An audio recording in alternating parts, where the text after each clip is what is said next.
I'd really attribute two things. One is I lost both my parents when I was pretty young, and that just put me in a position to make a lot of decisions, I think, earlier than some people do, and put me on an entrepreneurial path. The second thing, to kind of give a short answer, and then I'll elaborate on it a little bit, is, and this may resonate with some of you, one class changed my life. So in that one class in 1980, I showed up at Stanford for a master's in geology, and the class was called Survey of the Energy Industry. And I'd already fallen in love with planet Earth. That's why I was studying geology and I was a scientist. But I hadn't really had any opportunity to think about what's behind a cold beer and a hot shower and where does oil fit in. I'd gone to UCSB and there are oil platforms offshore. I couldn't kind of think about the whole system in a coherent way. And this class totally changed my life. And there were two textbooks that played a big role. One was written by Dan Yergin before he formed CIRA, and when he was at Harvard. It was called Energy Future.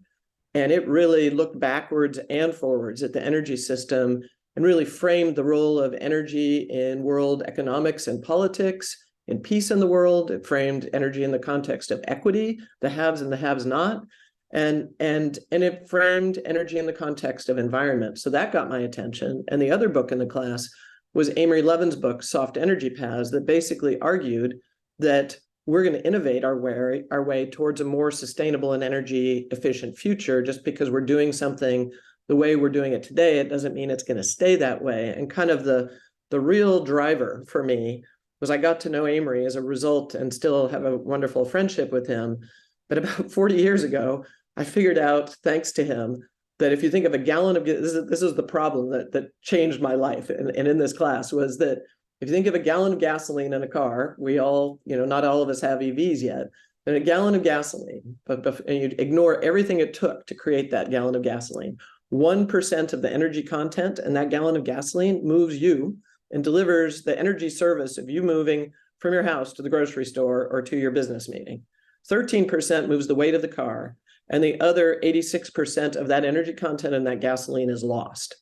And so when I figured that out, I decided I wanted to spend my life using my geologic and scientific knowledge. And then later I was lucky enough to develop some business skills, but it really triggered this idea that there must be a better way to deliver the energy services that we all care about. So the short answer is, it was one class, and it made me want to teach, and it made me want to invest in decarbonization after I got a sense of how complex this whole system is.